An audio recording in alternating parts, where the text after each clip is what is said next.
Are you interested in knowing what's been happening with the Hamilton real estate market? If so, be sure to stay tuned. In this video, I'm going to cover what's been happening in the last couple of months, last couple of weeks, what's going on now, and what's to come for the rest of 2023. So stay tuned. Most importantly, I'm going to go into whether you should consider buying, selling, or investing. And be sure to stay till the end because I'm going to provide my perspective and predictions for the rest of the year, and it may catch you by surprise what my thoughts are. So let's get into it.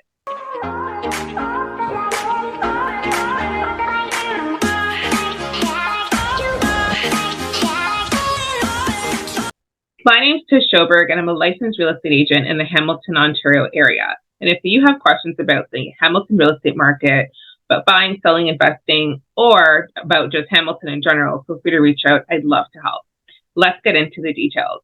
First, I do want to get into some of the articles that have been going on what's been happening in the real estate market. So let's get into those. Fun. So the first thing is the Bank of Canada's interest rate hike cycle. That's just been going on and on and on for the last couple of months, starting back in March of 2022. So the Bank of Canada have started the year with a bang. They've increased the interest rate already by 0.25% in January of this year. And the good thing is that they have signaled that they will be pausing any more increases. So we don't expect interest rates to go up for the next couple of months, but we're also not expecting interest rates to go down substantially either. And interest rates are cyclical, so we don't want people to think that, oh my God, these rates are going to be here forever. They absolutely will not be. But this is the Bank of Canada's method at taming inflation. Whether it's really effective, I'm not too sure. But we've noticed that the Bank of Canada's increase in interest rates have actually helped in reducing inflation, but not by much. So let's get into the numbers and kind of see what's been happening. So this is where Bank of Canada's interest rate currently lies. So it's at that 4.5% mark. And ideally, they'd like the inflation rate to be at that 2% mark. But of course, COVID-19 happened in early 2020, and it caused the inflation rate to go down significantly. That many people weren't buying. And they, in response, increased their overnight interest rate substantially. A lot of people started to buy, prices went up aggressively, and now we're dealing with this high inflation rate of 8%, which peaked mid last year. And now it's going down. I think it's at like 6.8 or 6.7. So it's going down, which is great, but the interest rate is substantially higher than what we've seen in the last couple of years. And of course, the big banks have had to raise their rates accordingly. And, you know, those that are on variable mortgage rates are definitely feeling it. The ones that are on fixed rates of, 2%, 1.5%, are pretty good for now. But again, interest rates are cyclical. So we don't want people to get too caught up on what they are. And, if you buy at a lower rate in the future, it doesn't mean that in 5 years or in 10 years when it's time to renew your mortgage, you're going to get that same rate. So just take that into account. So that's that about the Bank of Canada and their interest rate. Next is the Ford government and their plan to build on the Greenbelt. So Ford has been pretty persistent on wanting to build on the Greenbelt. So lately, the Ford government plan to build on the Greenbelt has been getting some backlash from the federal government because they do think that his plans may interfere with their efforts at helping to reduce climate change. So he's been feeling some heat over that, but he's been very persistent that the Greenbelt is very much a provincial thing and that the federal government really doesn't have any grounds to interfere. So we'll see what comes of that. But his plan is to build over 50,000 homes. So I think this is great in terms of being able to provide more inventory to the market. We're pretty much landlocked, and that's why we have so much condos that are coming up in the GTA because we are running out of land to build on. So I do think that there's a huge benefit to being able to build on the green belt, but I'm also concerned with the impact this could have on the environment, on our health, and of course on the climate change that we know is coming. So it'll be interesting to see what happens. And don't forget that any type of proposal that's being put in place to build on the green belt still has to face approval from the local municipality. So we'll see what comes of it, but there has been some developers that have already purchased land on the green belt. So this is definitely looking like a plan that will be pushing forward. Next is the foreign homebuyer ban. So this ban is interesting because I've been seeing a lot of media outlets talking about this big ban on foreign buyers, and I think there's this misconception that a lot of the home buyers in the current market are actually foreign buyers, but the truth is that foreign buyers only make up a very small percentage of buyers.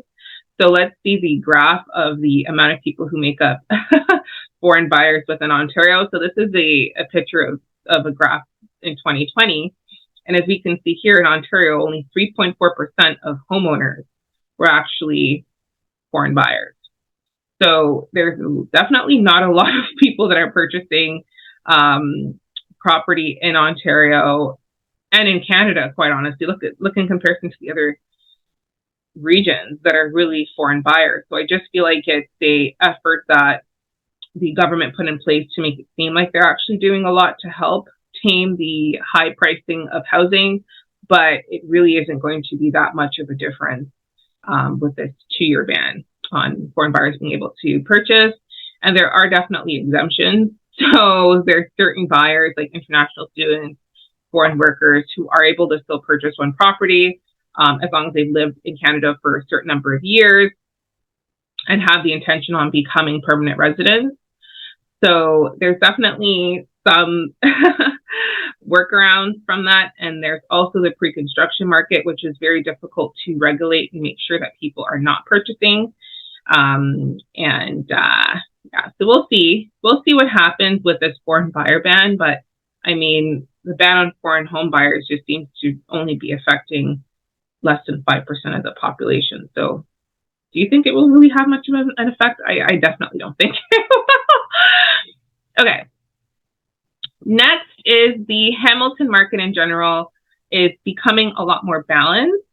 And I think this is a good indication because, quite honestly, I think pricing has been skyrocketing at levels that were really not healthy in the last couple of years. And yes, we have some home sellers who are probably like, yeah, we love the high prices. Let's sell, let's downsize, and let's get all that equity. And I think there's some people who definitely benefited from the housing prices being so high and going up so quickly. But I think a lot of the buyers were really feeling the heat, especially with the bidding wars and how bad they were and how quickly prices were increasing. I mean, you'd see a home and in the next couple of months, the same home would be $200,000 more. Like that is just not healthy whatsoever. So I'm so happy to know that the market is becoming a lot more balanced. And that's really indicative of some of the activity that we've been seeing. And I'll go into that in a little bit more. And right now, the average home price in Hamilton is at $750, which is currently marking more than 14% price drop from where home prices were last year. So, and that's pretty common with the interest rate hikes that we've been seeing for home prices to be more balanced. There's one thing I do want to mention, and that's kind of where Hamilton falls in terms of recent activity on the market. So in terms of property days on market, Hamilton is currently sitting at that 34 mark. Okay, and we know that pricing is at $750, new listings about $350, and sales is $284. So this is incredible, right? Because what this is showing is pretty much the markets that are here in red are seeing much slower sales activity and therefore having higher days on market, whereas the markets that are seeing green are having a lot lower days on market and increase in sales activities, and homes are still selling, right? 350 listings and 284 sales. That's really not too bad. And we do expect things to continue to improve in the next couple of months, especially because with the Bank of Canada now signaling that they will be slowing down on the interest rate hikes, buyers are going to continue to gain confidence in wanting to purchase in this market. So let's get into some numbers. Okay, so this is the monthly and yearly report for the Hamilton region, and this is as current as it gets, guys. January 2023, bring you guys that very current content. Okay, so let's get into the numbers. So again, there's been a decrease in the amount of sales in January of this year in comparison to January of 2022. So the decrease is about 21.2%. New listings are also down, so they're at that 666 mark. So they're down about, So new listings are actually up by 666. So they're up by 23.3%, which is great. Inventories also increased to 933, so there's a lot more people wanting to sell. And that's very common in the beginning of the year into the spring. We tend to have more inventory that comes to market, primarily in the spring. We also have 2.7 months of supply, so that's increased, and average days on market has also increased as well. So in terms of price difference between last January to this January, when we look at property types, we can see that detached home prices have actually gone down by 22% year over year. Semis have gone down by 18%. Townhouses or semis, so any type of row townhouse, has gone down by only 7%. And condos/apartments have gone down by only 1%.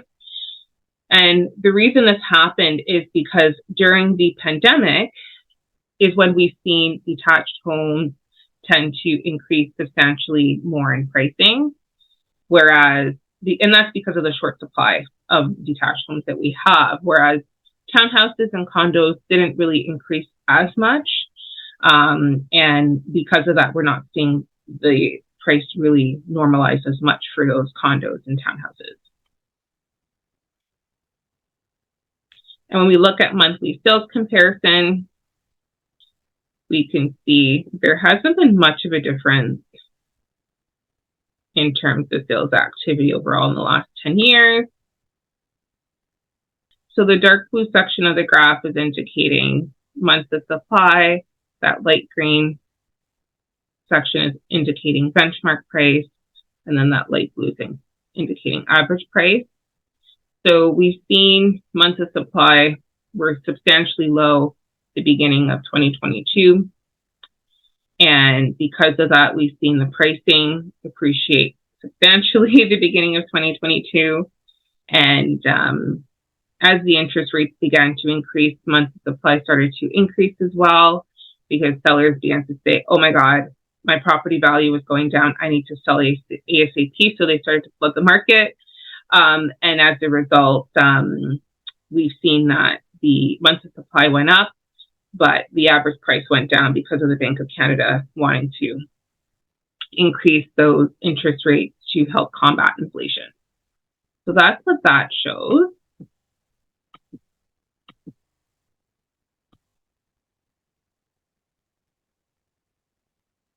And then when we look at residential price comparison, which is actually really exciting, we could see the difference between pricing from January 2022 to January 2023 with the different regions of Hamilton, right? So the West region of Hamilton, you're seeing that 8.9, 12.5 price difference. In some areas are 37.7%. So it definitely ranges quite a bit in terms of what difference we're seeing in pricing. Hamilton Center, some places have only seeing year-over-year price difference of 2.1%, where others have seen as high as 28. With Hamilton East, kind of the same concept, where things are from 14.2 to upwards of 29. Hamilton Mountain, the same, so about 14.8 to that 33.3 mark. Flamborough has seen a significant decrease in pricing. So that's 44.0% difference in pricing between that last January to this January. Dundas, not so bad at that 29.5% mark. Ancaster, a little bit better at that 19.6% price mark. Waterdown, even better, 12.9%. And Stony Creek kind of ranges depending on where. Oh my goodness, some areas in Stony Creek are only seeing a 19.1% price difference, where others are seeing 125.0%. Wow, that's insane. My eye's playing tricks on me. So that's actually interesting to see, right? Where, wow, what a difference, eh? Okay. And then Glenbrook, 10.9%. So yeah, so overall, we see that there's been a lot of interesting activity in the real estate market in Hamilton. But one thing I definitely want to mention is, if you're thinking of buying, the benefits to purchasing in this market is that you have more borrowing power. It's more of a balanced market. I wouldn't say it's more of a seller's market or more of a buyer's market, but it's more balanced, and you have more purchasing power. You can negotiate better terms. You can negotiate pricing, and you could really purchase a great home at a good price and be able to, pay your monthly payments and know that interest rates will eventually go down. So if you do have some concerns about the interest rate, you know that they're going to go down, and you have the ability to refinance or lock in a low interest rates once they do go down. For sellers, I think the benefit is that you're having still low inventory in the market. So you're not dealing with, having this substantial amount of inventory. So you have a lot less competition, we find, in the winter months when selling. You have more serious buyers. Trust me, if buyers are going out to purchase a home in the winter, they're very serious. You have more buyers who are actually cash heavier. So they're not relying so much on a mortgage and putting more cash toward their home, which provides better offers and more qualified buyers. And the home prices are still at very competitive premium levels, and they're higher than they were pre-COVID. So if you're kind of hanging on to your house, not wanting to sell because you're waiting for prices to go back to where they were last year or the year before, I think you're going to be waiting for quite a few years, maybe even 10 plus years, because quite honestly, we don't expect pricing to go up as much as it did during the last 2 years of COVID. And it's really, the Bank of Canada, if they do go down again with interest rates, they're not going to go down to that 1% to 2% mark anytime soon because they know that they have to tame inflation. So if you're thinking of selling, you want to first make sure that you understand your home's value. So as a real estate agent in the Hamilton area, I can give you a free home evaluation so you know exactly what your home's worth is, and what your home's value is, and that can help aid you in deciding whether it is the best time for you to sell. And then for investors, so as somebody who lives in Hamilton, purchased property in Hamilton, I've seen what the rental market is like in Hamilton. Guys, Hamilton has an incredible investment opportunity. We have the rental market that's very strong. The demand is very, very strong. Rental prices are very high. You're looking about that 1,800 mark for a 1-bedroom, over 2,200 for 2+ bedrooms. So you're going to have lower carrying costs with your investment in Hamilton because of the high rental rates, and those rental rates keep going up and up year over year. Not to mention, we also have, the average days on market, as you can see, is one of the lowest across many different regions, and that's because of the desirability of the Hamilton region. I also wanted to mention that Hamilton has actually surpassed population size of Mississauga. So we now have over 800,000 people in Hamilton. Mississauga only has 700,000. And what's really driving that migration to Hamilton is the fact that we do have such affordable housing. So people are scooping that up. And people are really drawn to the area, especially because we're only about 40 minutes from Toronto.